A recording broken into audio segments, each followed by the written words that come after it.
Oke, mari kita belajar. Hari ini saya kasih judul Orang Benar yang Bersih Kelakuannya, Berbahagialah Keturunannya.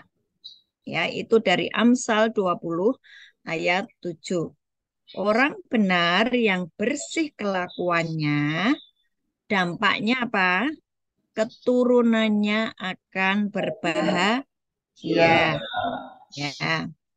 Nah, kita pernah dan sering mendengar gini ya, kalau mau cari jodoh, carilah, lihatlah bibit, bebet, bobot. Ya, pernah dengar itu ya?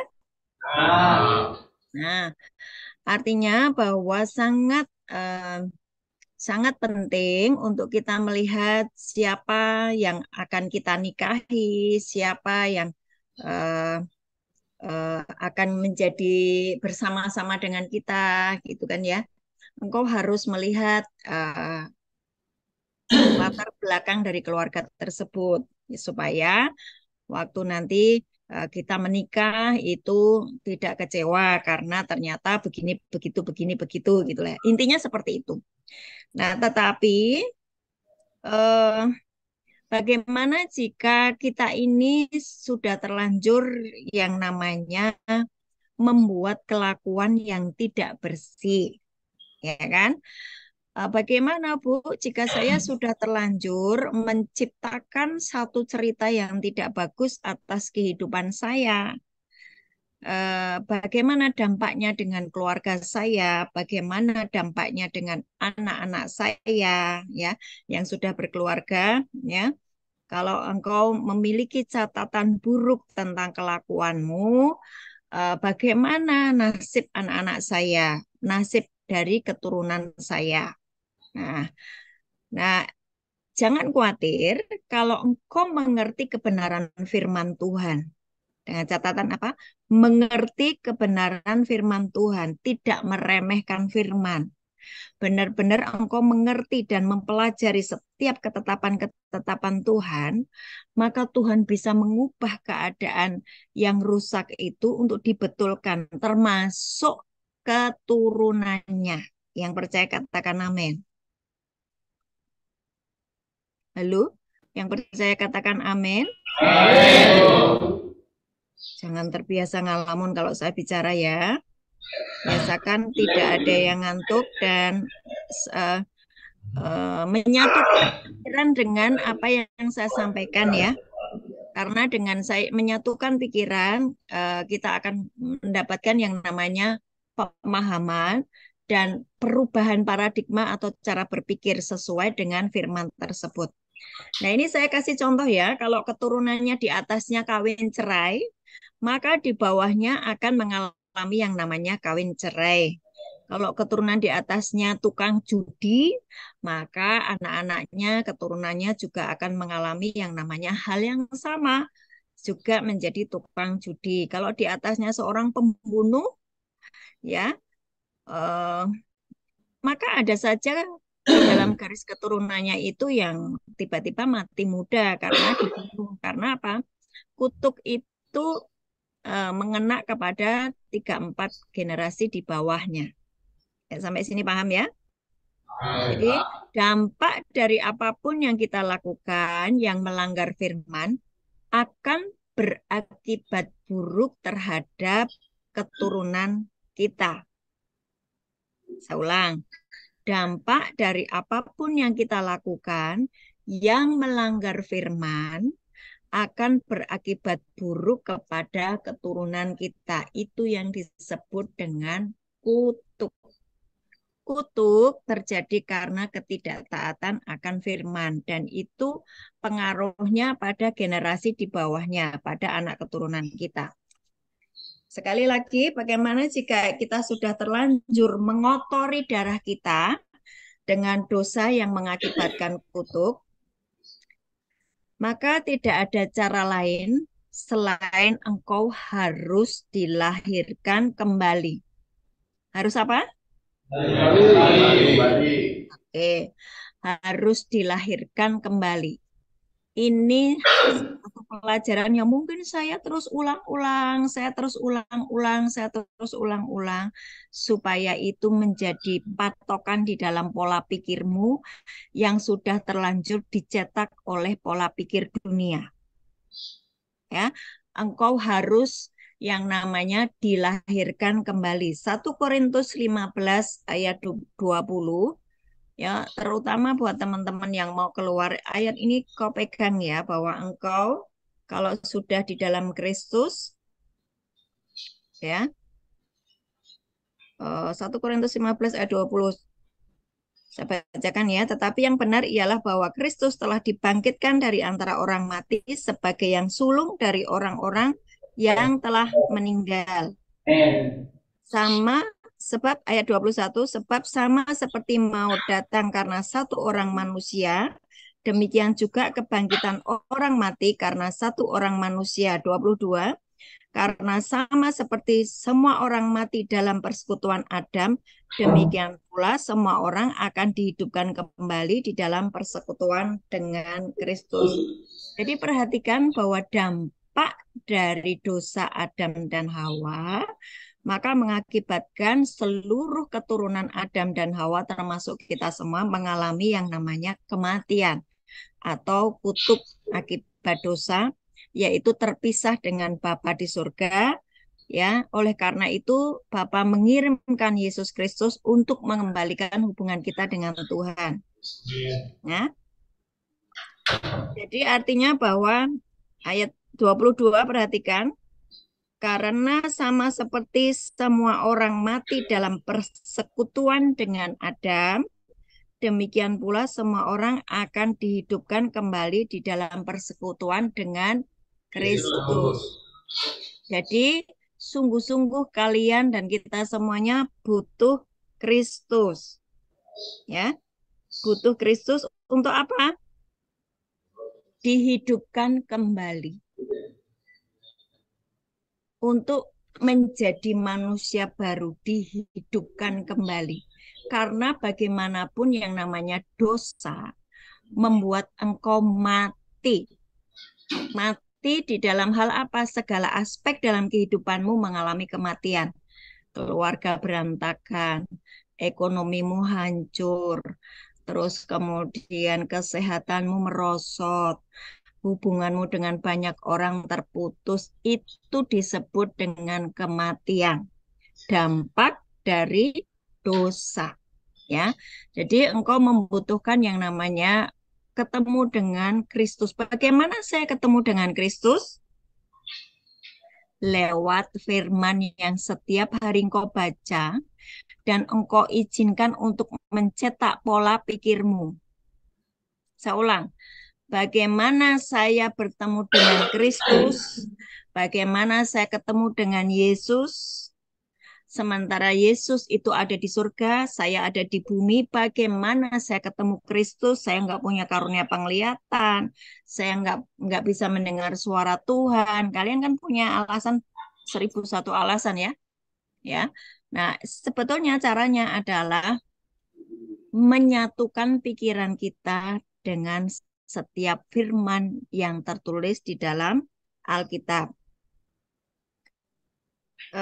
Amsal 19 ayat 16 bisa ditampilkan. Amsal 19 ayat 16. Saya tunggu ya. Ya, coba kalian baca bersama-sama. 2, 3.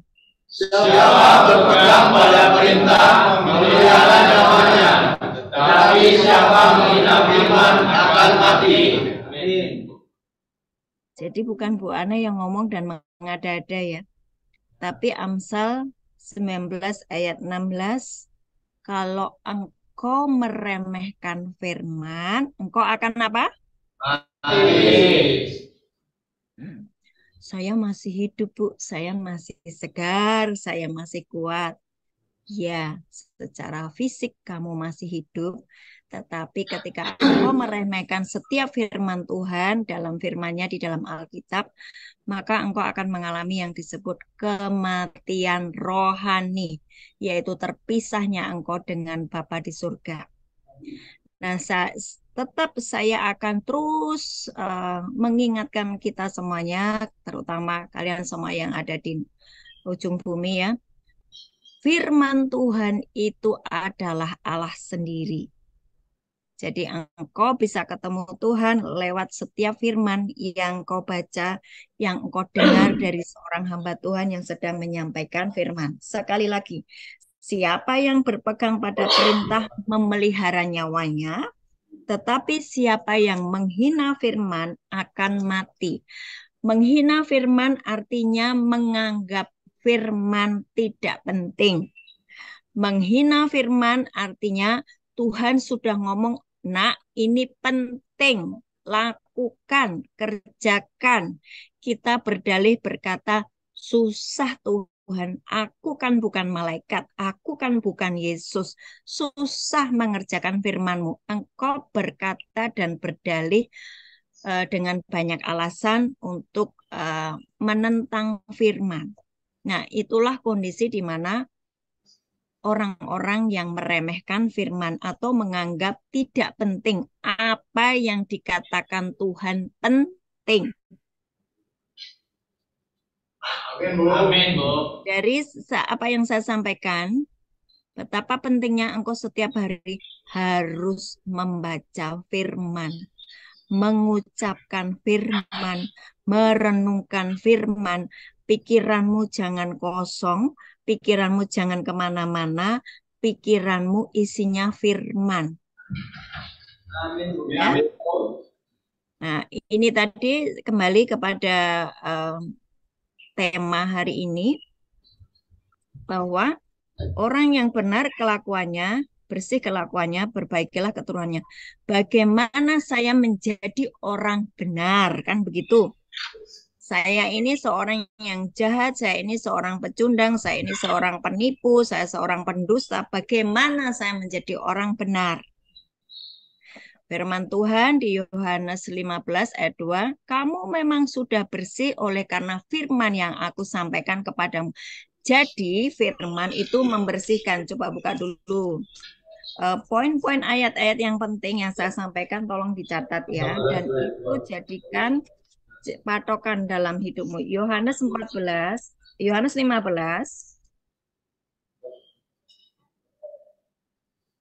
ayat 3. Dibaca bersama-sama 2, 3. Kamu memang sudah bersih karena firman yang telah kukatakan kepadamu. Amin. Amin. Jadi orang yang rajin membaca firman, pasti kehidupannya akan menjadi bersih. Pikirannya bersih, ya, imajinasinya bersih, hatinya bersih, bicaranya bersih, perbuatan tangannya bersih. Kalau orang itu rajin untuk merenungkan firman, tidak hanya direnungkan, tapi dilakukan. Tapi saya melihat, walaupun saya sudah ngulang-ngulang kayak gini ya, yang keluar dari lapas hanya hitungan seminggu, hilang. Hilang beneran, saya nggak bohong, saya melihat sendiri.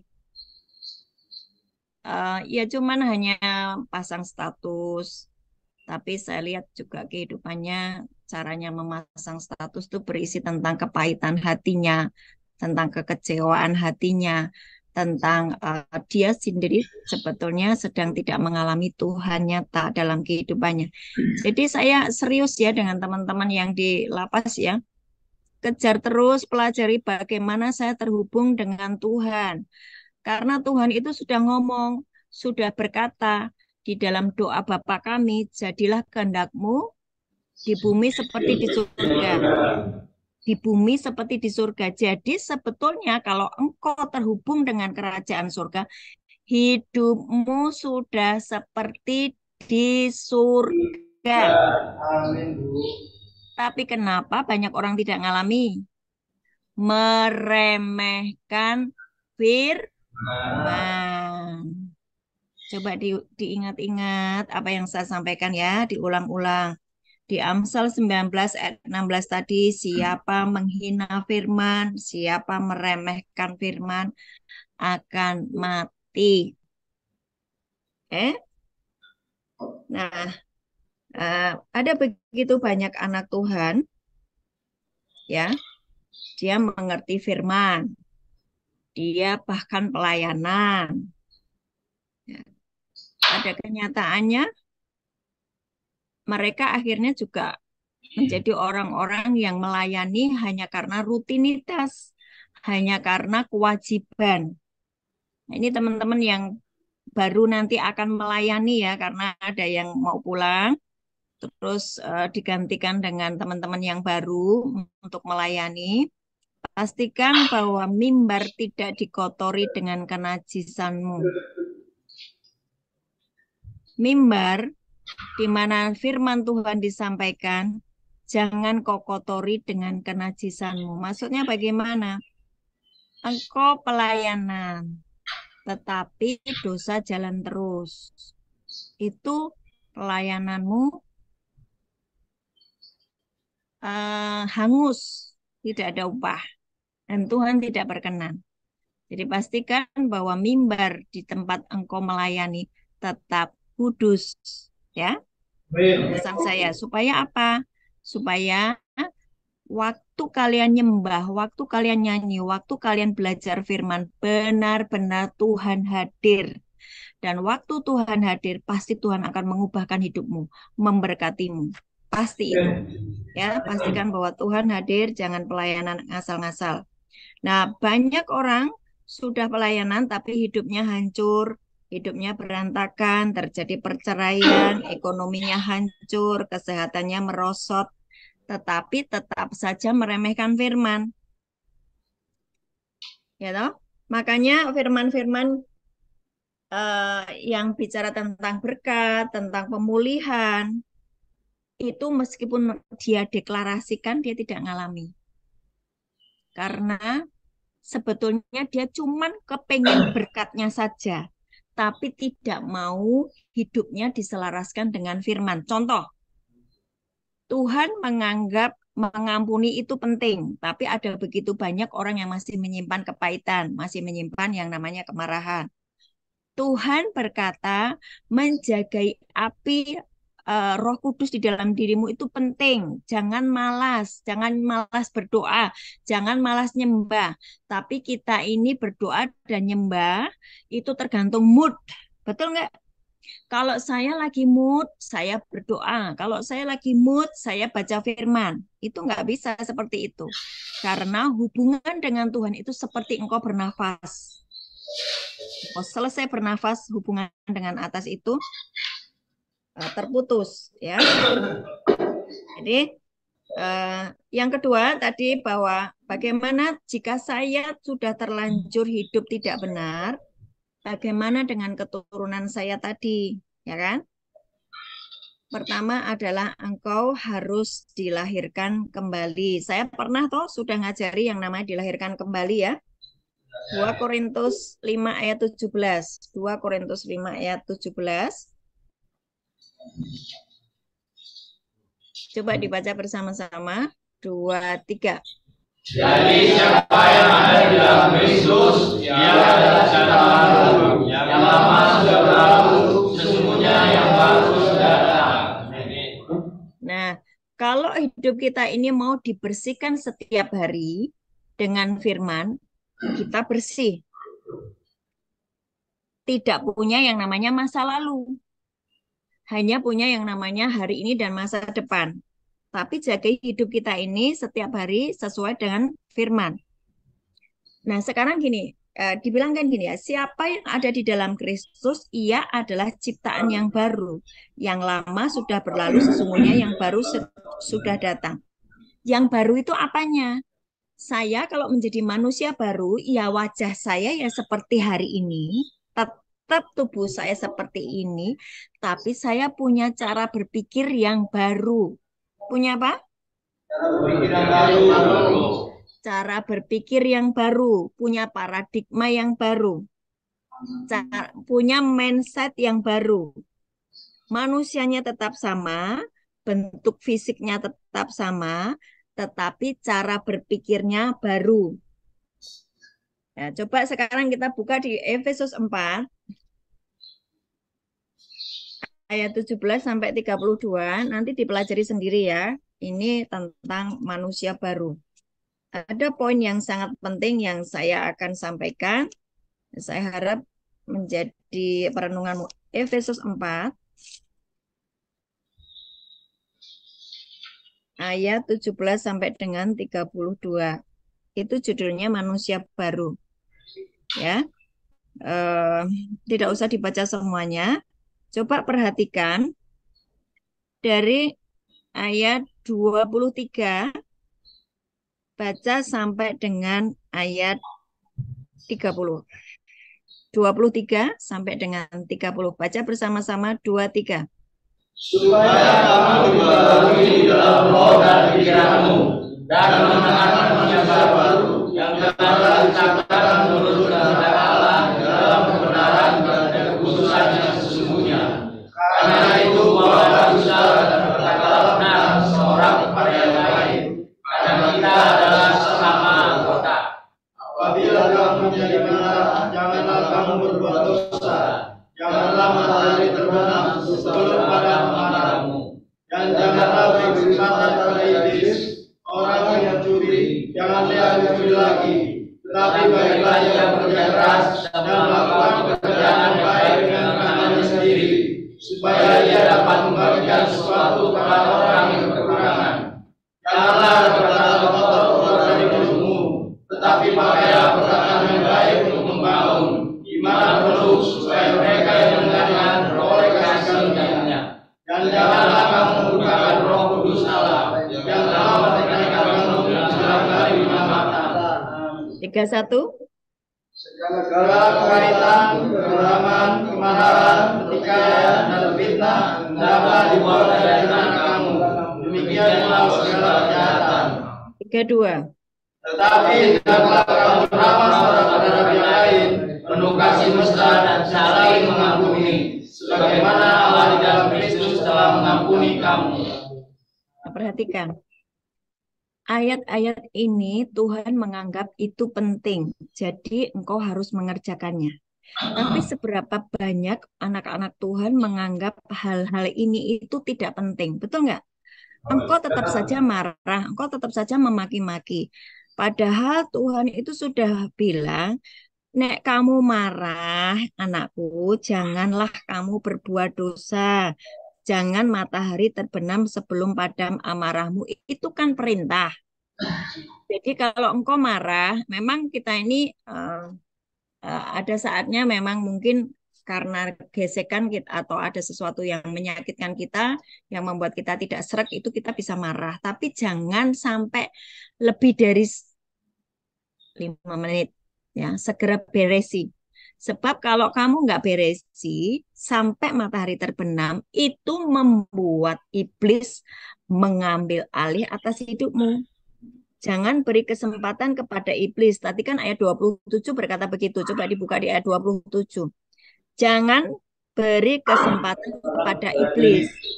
Waktu kamu nggak taat pada setiap ketetapan Tuhan itu, engkau memberi kesempatan iblis untuk masuk di dalam dirimu. Itu loh yang membuat orang itu susah untuk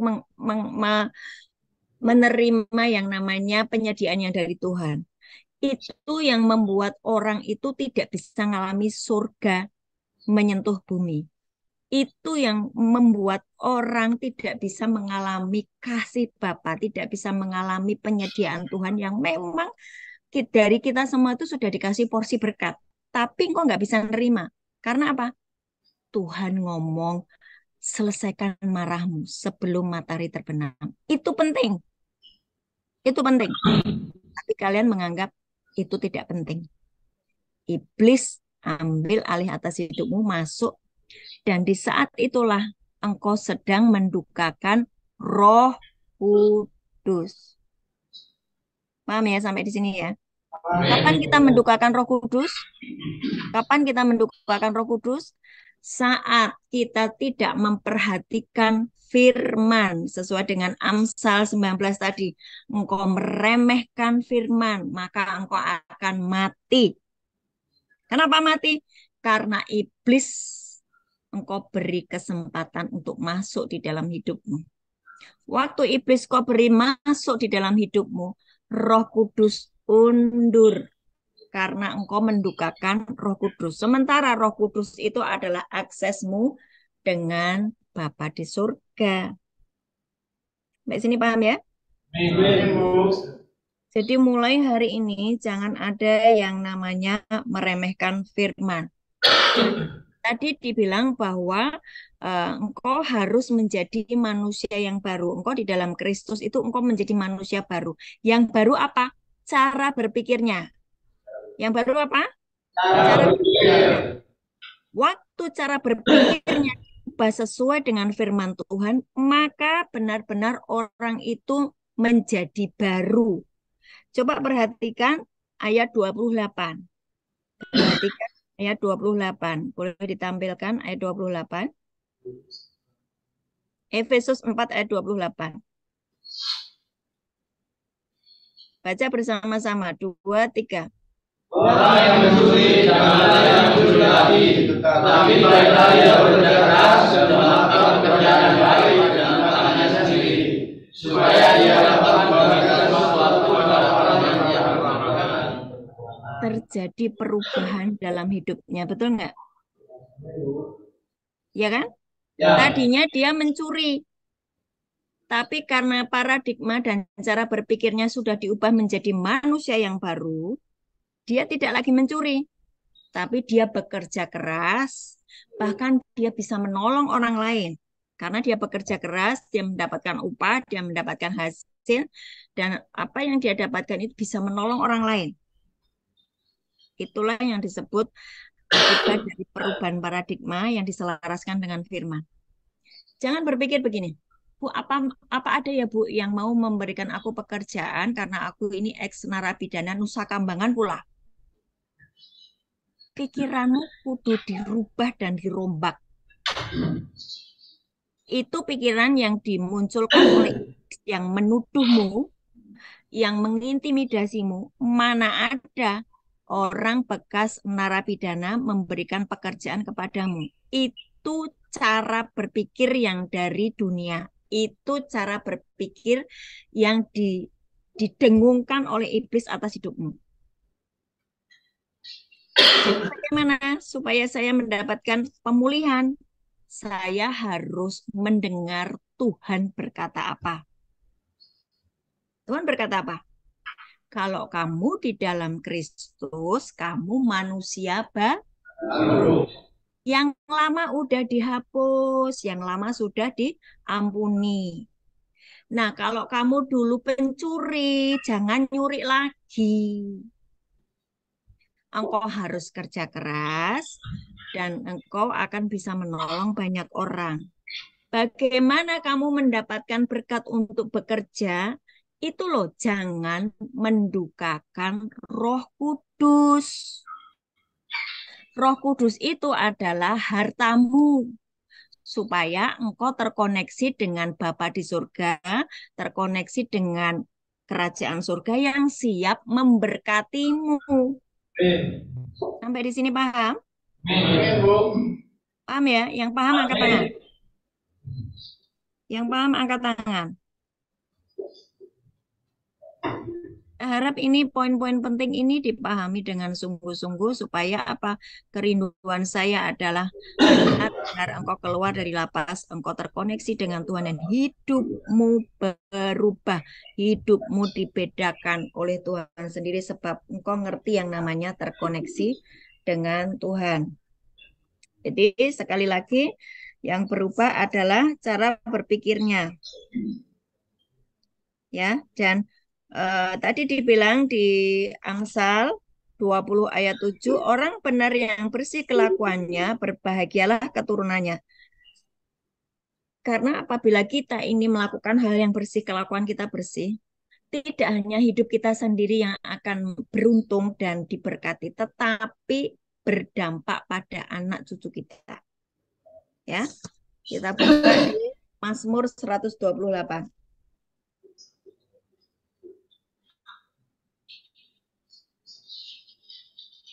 Mazmur 128, kalau sudah ketemu dibaca bersama-sama ya, ayat 1 sampai selesai ya. Baca bersama-sama 2, 3. Berbahagia setiap orang yang takut akan Tuhan, yang hidup menurut jalan yang ditunjukkannya. Apabila engkau memakan hasil jeripaya tanganmu, berbahagialah engkau dan baiklah tanganmu.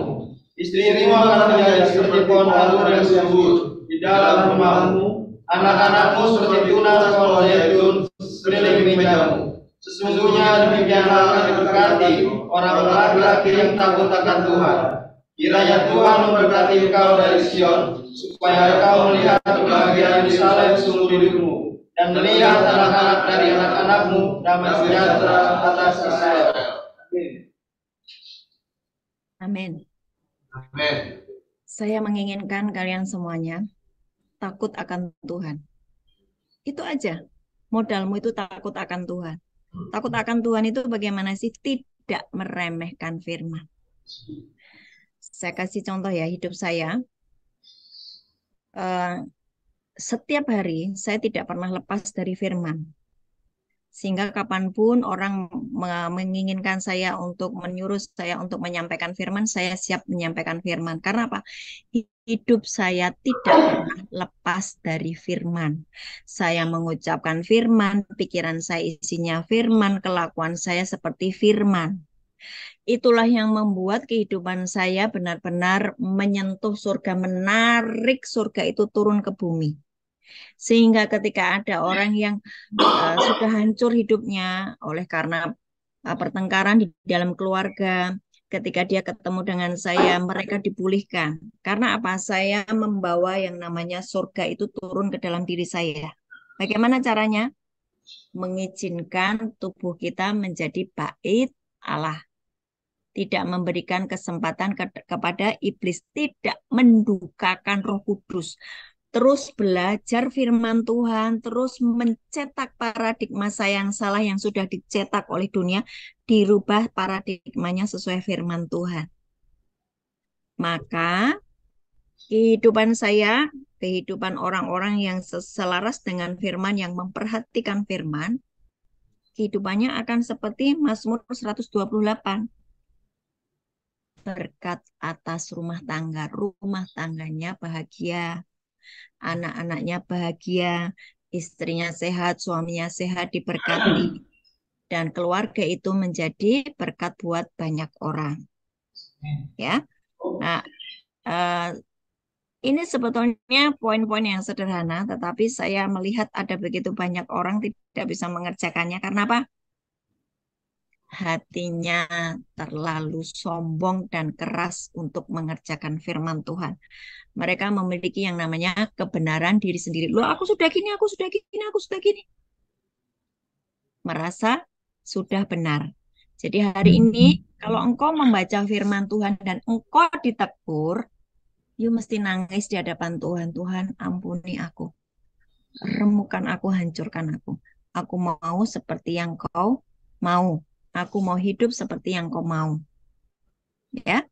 Dan hari ini firman Tuhan cukup jelas. Dipraktekkan ya. Amin. Amin, Bu. Saya tidak mau mendengar kalian yang pemarah. Nanti keluar dari gedung gereja, kamu maki-maki temenmu. Kamu berkata-kata kotor. Nah, itu berarti paradigmamu harus dirubah lagi. Selaraskan dengan firman Tuhan.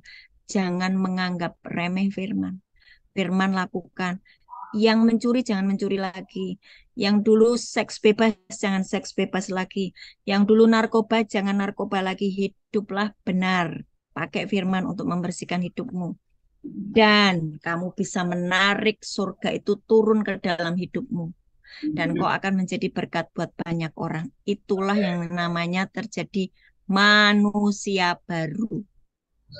Oke? Nah, sekarang perhatikan, ini saya sebentar lagi selesai. Kenapa ada begitu banyak orang tidak bisa mengerjakan itu? Karena gini loh, Tuhan udah ngomong, tanggalkan manusia lamamu. Jangan dipakai lagi, itu kayak baju. Kalau kamu punya baju sudah sobek-sobek, udah rombeng, itu kan nggak mungkin kamu pakai lagi. Pasti masih ada yang lainnya nggak sobek-sobek. Yang sobek-sobek itu dibuang, pakai baju yang baru. Kelakuan kita, pola pikir kita yang lama, cara hidup kita yang lama. Kalian nyanyikan, ku telah mati dan tinggalkan cara hidupku yang lama, itu benar-benar kau tinggalkan, jangan kau campur. Dicampur tuh bagaimana? Kadang-kadang saya bisa menguasai diri saya, kadang-kadang saya lepas kontrol. Rem saya blong, sehingga saya berzina lagi, sehingga saya narkoba lagi, sehingga saya mencuri lagi, saya membunuh lagi. Terus nanti saya bertobat, saya gitu lagi, bertobat lagi. Itu namanya engkau masih mengenakan pakaian lama. Dan engkau tidak bisa sampai Tuhan datang itu, engkau tetap manusia lama. Jika pola pikirmu masih seperti itu. Berlaku buat teman-teman juga yang di luar lapas ya. Saya masih banyak melihat orang-orang yang tidak bisa mengerjakan apa yang Tuhan firmankan. Sehingga kehidupannya banyak pergumulan. Enggak ketemu surga. Makanya sekali lagi, kalau engkau pengen keturunanmu bahagia, istrimu bahagia, suamimu bahagia, keluargamu bahagia, karena terkoneksi dengan surga-surga turun ke bumi. Jangan meremehkan firman. Jadilah manusia yang baru, benar-benar baru, ciptaan yang baru, yang lama sudah berlalu, yang baru sudah tiba. Amin. Amin. Memberkati.